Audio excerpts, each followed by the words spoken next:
अस्सलाम वालेकुम व्यूवर्स, कैसे हैं आप सब। उम्मीद है सब खैरियत से होंगे। आज का जो हमारा लेक्चर है वो है सल्तनत दिल्ली के हवाले से।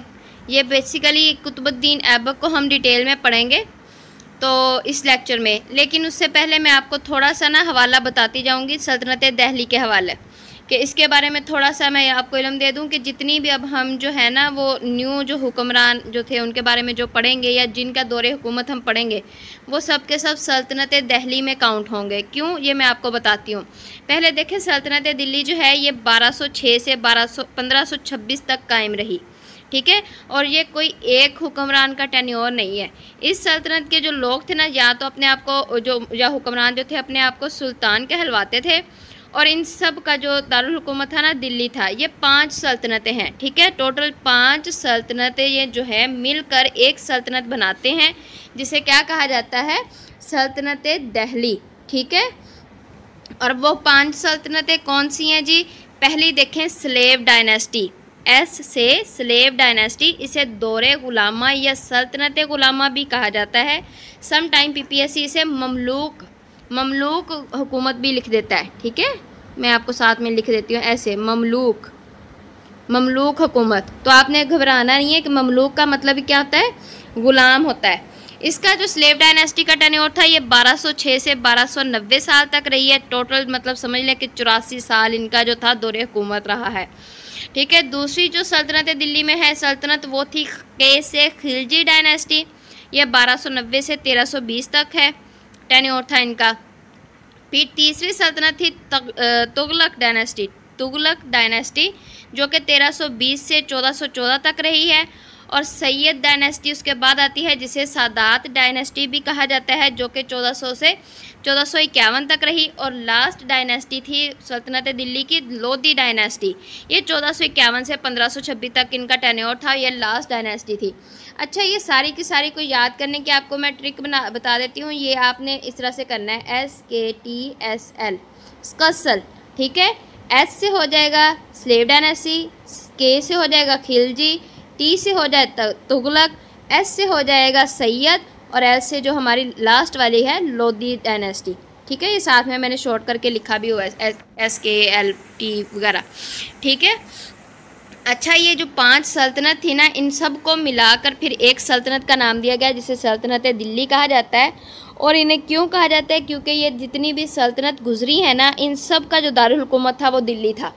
पहले वक्तों में तो आपको पता है, पीछे कल मैंने आपको पढ़ाया था गौरी सल्तनत। एक दिन पहले मैंने आप लोगों के साथ लेक्चर में वो सारी क्लियर करवा दिया आपकी गौरी सल्तनत। उसमें मैंने आपको बताया था ना कि लाहौर उन्होंने अपना दारुल हुकूमत बनाया था। लेकिन अब जो जितनी भी हम जो है सल्तनत पढ़ेंगे या जितना भी हम हुक्मरानों का दौरे हुकूमत पढ़ेंगे, उन सब में उनका दारुल खिलाफा जो है वो दिल्ली होगा। इसलिए इन 5 सल्तनत को फिर कहा जाता है सल्तनत दिल्ली। अच्छा, पीपीएससी जो है ना सम टाइम अकेले का टेन्योर नहीं पूछता, वो इकट्ठा ही पूछ लेता है कि जी सल्तनत दिल्ली का टेन्योर क्या था। तो ये याद रखना है, ये लिखा हुआ है 1206 से 1526 तक 5 सल्तनतें जो गुजरी हैं उनका टोटल टेन्योर जो है ये था, ठीक है। और वो अक्सर ये पूछ लेता है कि वो कौन कौन सी थी, वो अपना टाइम देता है, तो मतलब साथ में वो शॉर्ट करके क्वेश्चन बनाता है MCQ। तो वो भी मैंने आपको 5 नाम बता दिए हैं सल्तनत दिल्ली में कौन कौन से शामिल थे। एक सलेब, एक खिलजी, एक तुगलक, एक सैयद और एक लोधी डायनेस्टी, ठीक है। चलिए अब शुरुआत करते हैं सलेब डायनेस्टी से, जो कि उनका टेन्योर था 1206 से 1290। इन्हें सल्तनत गुलामा भी कहा जाता था। और बेसिकली ये कुतुबुद्दीन की हुकूमत थी, कुतुबुद्दीन ऐबक की, ठीक है। उसने इसकी बुनियाद रखी थी। तारुफ और इब्तिदा देखें, गुलाम ख़ानदान यह दिल्ली सल्तनत का पहला हुक्मरान था। इसकी बुनियाद 1206 में कुतुबुद्दीन ऐबक ने रखी। ये पीपीएससी ने पूछा है, ठीक है। सल्तनत गुलामा की जो बुनियाद है वो किसने रखी, कुतुबुद्दीन ऐबक ने रखी। ये 1206 में रखी। इस ख़ानदान को ममलूक ख़ानदान भी कहा जाता है, क्योंकि ममलूक का मतलब गुलाम होता है, ठीक है। अब ये आपको मैं बता दूं कि ये मैंने आपको पीछे पढ़ाया है कि ये जो कुतुबुद्दीन ऐबक था ना, ये किसका गुलाम था, गौरी का, गौरी ख़ानदान का ये। अच्छा, जो कुतुबुद्दीन ऐबक था ना, ये तुर्की का रहने वाला था, इसलिए तुर्कीउल नस्ल भी इसे कहा जाता है। इसे बचपन में ही जो था गुलाम बनाकर निशापुर यानी ईरान लाया गया था। ये मैंने पिछली वीडियो में आपको बता दिया है कि ईरान का पुराना नाम क्या था, निशापुर, ये आपने याद रखना है, पीपीएससी के हवाले से ये इंपॉर्टेंट है। वहाँ एक काजी था ईरान में जो फ़खरुद्दीन अब्दुल अजीज़ उसका नाम था, उसने उसे ख़रीदा और बाद में फिर ये गौरी का ग़ुलाम बना, मोहम्मद गौरी का। और फिर 1192 में हिंदुस्तान पर इसने गौरियों के साथ मिलकर हमला किया था। याद है ना, 1191 में एक तराइन की पहली जो जंग हुई थी उसमें तो ये मोहम्मद गौरी हार गया था फिर, लेकिन 1192 में हमला किया था। तो 1192 की जंग में ये शामिल था कुतुबुद्दीन ऐबक। अब कुतुबुद्दीन ऐबक ने बाज़ाब्ता तौर पर 24 जून 1206 को लाहौर में तख्त नशीनी की तकरीब जो थी मुनक्कद की और तब इसने अपना जो लक़ब था सुल्तान वो अख्तियार किया। आपको पता है ना, मोहम्मद गौरी के बाद जो अगला हुक्मरान था यही बना है, कुतुबुद्दीन ऐबक बना है। ठीक है, गौरी सल्तनत का तो खात्मा हो गया, फिर आगे स्लेव डायनेस्टी शुरू हुई और उसकी बुनियाद कुतुबुद्दीन ऐबक ने ही रखी थी। ठीक है, ये हिंदुस्तान का पहला बाकायदा मुसलमान हुक्मरान था और ये नासरुद्दीन कबाचा को अपना फिर जो है दामाद बनाता है। नासरुद्दीन कबाचा जो था बेसिकली सिंध के टाइम उसने जो था उस टाइम उसको कह लें कि वहाँ पर हुकूमत करता था, लेकिन बाद में उसने जो था ना वहाँ पर कह लें कि इसी के ख़िलाफ़ कुतुबुद्दीन के ख़िलाफ़ जो था थोड़ा बहुत मसले मसाइल शुरू कर दिए थे। अच्छा, ये कुतुबुद्दीन ऐबक का जो था ना लक़ब देखें, इसको लख बादशाह भी कहते हैं और सम टाइम इसको लख बादशाह लख बख्श लिखा जाता है। ठीक है, लख बादशाह और लख बख्श जो है बेसिकली इनका मतलब होता है अता करने वाला। ये कहते हैं कि बड़ा रहम दिल और बहुत अच्छा इंसान था और लोगों की बहुत ज़्यादा हेल्प करता था, अपने ख़जाने के मुँह हमेशा खुले ही रखता था ये। ठीक है, इसके अलावा इसको इल्म और अदब के हवाले से बहुत मशहूर था ये। इसको खुद तो ये पढ़ा लिखा नहीं था, लेकिन ये कह लें कि अपने टाइम के जो उस्ताद थे ये उनकी जो बड़ी कह लें कि ये करता था एहतराम वगैरह। इसके दौर में मशहूर मौरख था एक हसन निज़ामी, आपने नाम सुना होगा। उसने ताजुल मुआसर नामी तारीख़ी किताब लिखी थी, ये पीपीएससी में पूछा गया है। ठीक है, कि इसके दौर में कौन सा जो था एक मौरख अच्छा मतलब कह रहे हैं लिखारी गुजरा है, वो था हसन निज़ामी। और उसने कौन सी किताब लिखी थी? ताजुल मुआसर। ये पीपीएससी में पूछा जा चुका है, तो आपने इसको अच्छे से देखना है। नेक्स्ट इसके तामीराती काम देखते हैं जो इसने करवाए थे। कुव्वतुल इस्लाम मस्जिद जो कि दिल्ली में वाक़ है, ये इसने बनवाई थी, शुरुआत की थी बेसिकली।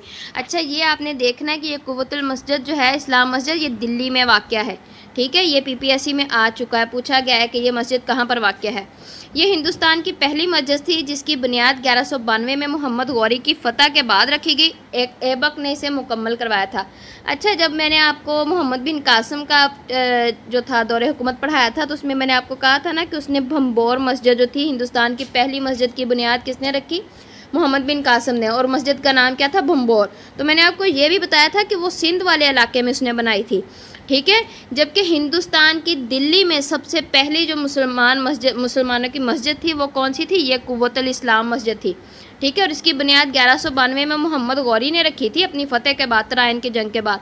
लेकिन बाद में फिर कुतुबुद्दीन ऐबक ने अपने दौरे हुकूमत में इसे कंप्लीट करवाया था। इसके अलावा कुतुब मीनार ये भी दिल्ली में है और ये भी पीपीएससी में पूछा जा चुका है। ठीक है, और इसकी जो बुनियाद थी 1199 में ऐबक ने रखी थी, लेकिन अपने टाइम पर ये पूरा नहीं कर सका था। और ये इसने अपने रूहानी मुर्शद जो ख्वाजा कुतुबुद्दीन बख्तियार काकी के नाम पर रखी थी। ठीक है, कुतुब मीनार उसके नाम पर ये रखा गया है और ये पीपीएससी में पूछा जा चुका है, लेकिन ये इसके टाइम पे मुकम्मल नहीं हो पाया था। तो मीनार को फिर इसका अगला जो जानशीन था, जो इसका दामाद था अल्तमश, उसने फिर मुकम्मल करवाया था। ये भी आपने ध्यान में रखना है। अगर पीपीएससी पूछता है कि शुरुआत किसने करवाई थी, तो कुतुब मीनार की शुरुआत कुतुबुद्दीन ऐबक ने करवाई थी 1199 में, लेकिन इसको मुकम्मल किसने करवाया? अल्तमश ने करवाया था। अब देखिए, अढ़ाई दिन का झोंपड़ा, ये बेसिकली एक मस्जिद का नाम था। ये अजमेर में वाक़ है और अजमेर जो है राजस्थान में है। ये मैं पिछली वीडियो में आपको करवा चुकी हूँ। इसकी तामीर भी 1199 में ऐबक ने ही रखी थी। कहा जाता है कि ये हिंदू मंदिर को तोड़कर अढ़ाई दिन में फिर इस मंदिर को ना मस्जिद में तब्दील कर दिया गया था, इसलिए इसे अढ़ाई दिन का झोंपड़ा कहा जाता है। ये भी कुतुबुद्दीन ने ही शुरुआत करवाई थी। ठीक है, और उसी के टाइम पे 3 दिनों में ये मुकम्मल हो गई थी। अब आते हैं कुतुबुद्दीन ऐबक के इंतकाल की तरफ। नवंबर 1210 में लाहौर में ना एक मुकामी पोलो का खेल था, उसके दौरान ये घोड़े से गिरकर ज़ख्मी हुआ और फौत हो गया। अच्छा, यहाँ पर जो पोलो है ना, सम टाइम पीपीएससी से चौगान लिखता है, इसका भी आपने ध्यान रखना है कि पोलो का ही उसने चौगान लिखा है। तो अगर वो पोलो लिखता है तो भी आपको पता होना चाहिए कि कुतुबुद्दीन ऐबक जो था पोलो के खेल के दौरान ज़ख्मी होकर फौत हुआ, और अगर वो चौगान लिख दे तो भी आपने कन्फ्यूज़ नहीं होना।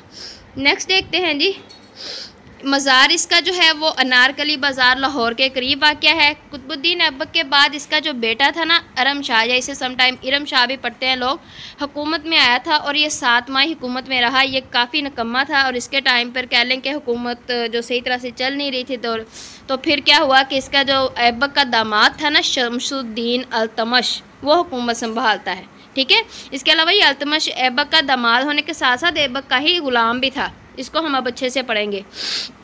आप देखें अल्तमश, ये इसका टेन्योर जो है वो 1211 से 1236 तक है। ये सबके ना अपने टेन्योर ज़्यादा अच्छे से याद करने हैं, पीपीएससी इनका ज़्यादा पूछता है। और अल्तमश का पूरा नाम भी आपने याद रखना है। इसका पूरा नाम था शमसुद्दीन अल्तमश। ठीक है, ये पीपीएससी में पूछा गया है, ये एमसीक्यूज़ है। इसे ग़ुलामों का ग़ुलाम कहा जाता था। वजह इंग्लिश में वो लिखता है PPSC slave of the slave. ठीक है, who was the slave of the slave, वो था अल्तमश। और ये कैसे था कि सबसे पहले ये मोहम्मद गौरी का ग़ुलाम था, उसके बाद ये फिर कुतुबुद्दीन ऐबक का ग़ुलाम बना।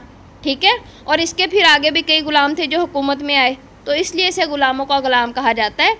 ये इसने इरम शाह से हुकूमत छीनी थी और ये लॉन्गेस्ट रूलर है दिल्ली सल्तनत का। आप देखें इसका टेन्योर कितना है, 1211 से 1236 तक। ठीक है, तकरीबन कम से कम भी ये 15 साल तक तो हुकूमत में रहा ही है। 15-16 साल, सॉरी 15-16 साल भी, बल्कि उससे भी ज़्यादा है, तकरीबन 25 साल तक ये हुकूमत में रहता है। ठीक है, तो और ये ना इसका जो सबसे लंबा दौरे हुकूमत था, इसने कुतुब मीनार मुकम्मल करवाया था 1231 से 1232 के दरमियान जाके ये मुकम्मल हुआ। कुतुब मीनार वैसे शुरू कब हुआ था, मैंने अभी आपको पीछे करवाया है, 1199 में शुरू करवाया था।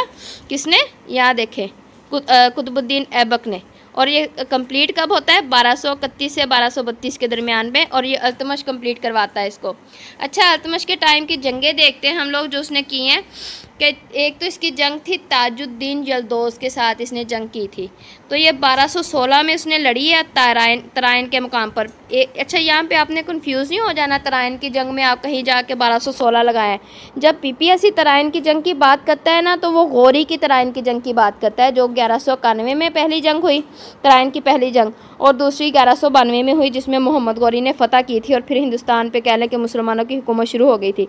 ये वाला जो मुकाम तराइन का ज़रूर था, लेकिन ये इंपॉर्टेंट नहीं है, यहाँ से पीपीएससी ने कभी एमसीक्यूज़ उठाया नहीं है। ये मैंने बस आपके कह लें कि नॉलेज में इजाफा करने के लिए लिखा है, इसको आप ना भी करना चाहे तो खैर है। इस जंग में जो था अल्तमश फाते रहा था और जल्दोज़ को फिर इसने अपने साथ मतलब कैद कर लिया था।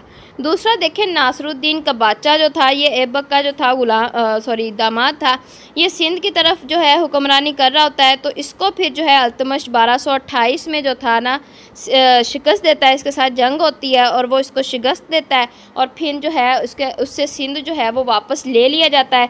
कबाचा जो था, जो जंग के दौरान जब भाग रहा था तो वो दरिया में डूब के मर गया था।